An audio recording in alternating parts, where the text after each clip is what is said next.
Hello travelers, welcome to the Copper Fox Inn, where we discuss Homebrew for Dungeons & Dragons 5th edition. Come on in, take a seat and join us as we discuss some interesting homebrew we've found hidden in these ancient tomes and scrolls we've got in front of us here. My name is Thomas the Human Bard, and I am joined today by... Mercy the Tiefling Wizard. And Mercy, you found a suspicious magical artifact hidden in a shoebox in the basement of the inn. Is that correct? That is correct. Here, let me get it out of my bag here. All right. So this is, from what I've been able to gather, the Knocker of Aberrant Passage, an illustrated magic item for cutting through Cthulhu's Yard. This is from user Tavern of Treecants on r/Unearthed Arcana. Very cool. It is a wondrous item, very rare, requires attunement. I just saw the image. Oh. Isn't that cool? That's a word for it. It's spooky. I really like the cool spooky vibes. Too spooky for me. It's fun stuff. Okay, yes. Okay. So the flavor text here, an old copper door knocker fashioned to resemble the face of an eldritch creature. It is always cold to the touch. No likey. This door knocker allows you to call on powers from the far realm to create a shortcut between 2 points on the same plane of existence. While attuned to this item, you can use an action to press it against a flat surface and knock 3 times, naming a location you are familiar with on the same plane of existence. On the third knock, the knocker attaches itself to the surface, and tentacles start to emerge from it, growing into a doorway. Tentacles. The door takes 1 minute to fully form and cannot be opened before that. An identical doorway grows on a randomly determined surface near the location you named. The door has a size of 6 by 3 feet and can fit a creature of size up to medium. The door opens into an organic hallway that stretches for 60 feet and ends in the exit door. Any creature that enters the hallway is exposed to eldritch forces and must make a DC 14 Wisdom saving throw. Yeah. A target takes 8d6 psychic damage on a failed save. Why would I, what? Or half as much damage on a successful one. Warlocks of the Great Old One remain unaffected. Okay. There it is. The hallway remains for 1 minute, after which both doors, including the knocker, crumble into dust, and any creatures that are still inside are expelled out of a randomly determined door. The knocker reappears near the creature it is attuned to after 1d8 hours. Oh, it does come back. I thought it was just going to say, that's Right. it, you get it once, use it wisely. No, but it comes back. Yeah. Okay, sure. I have a few thoughts about this. Okay. I think it's very cool, first of all. That's really interesting. I mean, it's very, it's a teleport. It gets you somewhere. It's a flavorful teleport. But it's that's really cool. I love that Warlocks of the Great Old One are unaffected. They're this is comfy for me. You're saying it's like, cool, you can use the door to teleport in. It's like, cool, I can sort of do that with like a teleportation circle anyway. But then it's like, but also you're the only one who can go through it is kind of cool and flavorful. Yeah. And it is obviously like it takes less than a circle of teleportation. Like this is not, it's not going to take a spell slot. It doesn't take like 10 minutes to set up, all that kind of stuff. It doesn't cost money to use. You just put it on and it takes 1 minute to form in the wall. Here's a thought I had, and we can talk about balance. Why? So you can only use it to go to another location you're familiar with on the same plane. Sure. But if we're going Eldritch here, I feel like maybe you should be able to go to a different plane, but still have the limitation that you're familiar with it.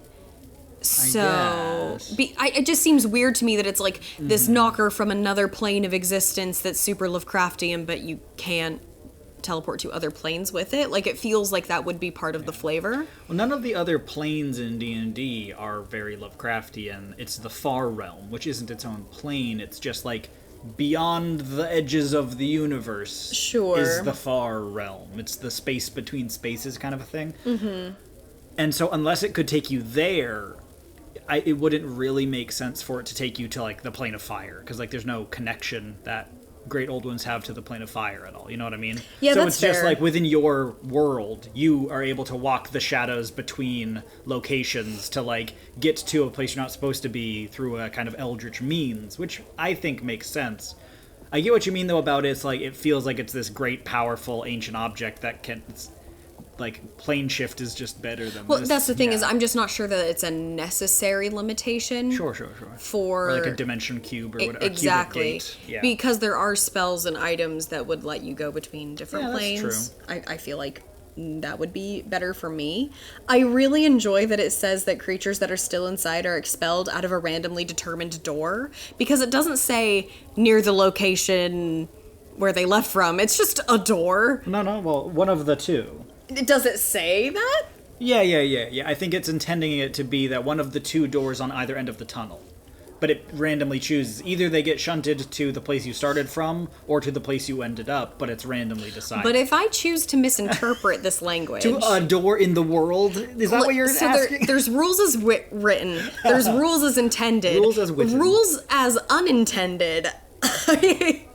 I feel like it rules could be... My RAN, rules as never intended. Rules as never meant to be. Yes. I think it would be hilarious if it's like, you didn't make it through, and you just come out of a door.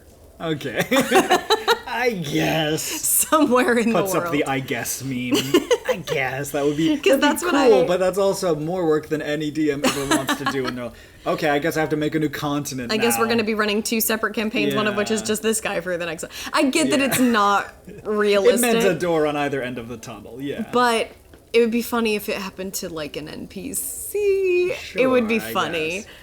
It's not worth it. You could definitely make another magic item, like a similarly themed one that's... there's a D&D setting called Planescape, which has to do with walking between planes, and there's a place in it called Sigil, which is just like a city that has this like room full of infinite doors, and every one of those doors goes to like another dimension or whatever, right? Mm-hmm. And you could sort of flavor it in that kind of like Monsters Inc. kind of a way, where there could be a magic item that's like a key. It's like if you use this key on a door, it connects it to another door in existence. It doesn't unlock the door to like where it actually goes. It will open the door, but now the other side of that door is some other door in the world, and that would be a cool magic item. That is great. I do like that a lot. It wouldn't be this magic. Quick, we gotta escape. we don't know where this is gonna go, but it's gonna go somewhere. Yeah, that's very fun. Yeah, that'd be really neat. Overall, I really enjoy sort of Lovecraftian Cthulhu flavor stuff, but it's great because it's, I'm all about Lovecraftian themed stuff that didn't come from Lovecraft himself because he was a racist son of a so... You can't put that in the episode. Yeah, no, he wasn't a good guy. But... yeah, I like the art really well. This is, you said, from Tavern of Trinkets, who I've seen a lot of their stuff. They also have a Patreon. We'll probably link that below. It looks like they have their own subreddit. Yeah. And so we'd recommend checking them out if you've never checked them out. Somehow, if you've found our show but not other more popular creators, if somehow that's the case, go check out Tavern of Trinkets. They've got tons of really cool magical items of all different kinds of flavor. And they do art for almost all of them as well. So there's art you can use in your game, which I love this art, even though it's too spooky for me. Then they do credit the artist as well, yes. But I'm afraid I'll mispronounce it. Yes. Jelke Ludolfij. I'm sure that's exactly how it's pronounced. Great. Do you have any other thoughts about the item? I like it. I want it. The comments are very positive. A lot of the comments are like, I'm going to use this now. Cool. Yeah. It's in my game now. Cool. The end. Love it. I think that's very interesting, especially with... a lot of the Eldritch invocations. Okay, let's talk about that for a second. All right. Warlock's Eldritch invocations. There's Warlock is a great class. It's one of the more popular classes in the game because of how customizable it is, how much variety there is in the flavor, and Warlock invocations are something that allows you to obviously add on new powers to your Warlock while leveling up without... fun and customizable. But it's very modular. You pick that one and not this one, and every couple levels, you pick a new one, or you can swap one out, or whatever. A lot of them are, you get to cast this spell once per day for free, which is really lame. Those are sometimes very powerful, don't Especially get me wrong. because Warlocks are running out of spell slots all the time. No, but that's very powerful, so that's really cool. But... it does feel almost like wasteful because you want them. Some of them are so flavorful and interesting. Some of them give you new objects to interact with. Some of them give you like entirely new ways of coming at the game. Like one of the classic ones is like Devil's Sight, which allows you to see through all darkness, including magical darkness. Very cool. Very useful. There's one that's called something, I think it's like Ghost Vision or Ghost Sight, which allows you to see through walls within 30 feet of you. Like you get X-ray vision. Like that's really interesting and cool and changes up your whole flavor. I think it'd be really neat to do some Eldritch invocations that are formed around items like this. Like, this item is an Eldritch invocation. Like, that would be kind of cool. Especially because it always reappears for you. So so if you made it so that it can't be lost or stolen or whatever. Yeah, it's attached to you somehow. But you take it as this Eldritch invocation, and that symbolizes your patron giving you a new gift or Very cool. a new power. And you could, artistically flavor it for your patron. Yeah. I think that would be a really neat way to work this into a game. I love that. Give it to your character, or give it to your player as an option for a new Eldritch invocation that they can take.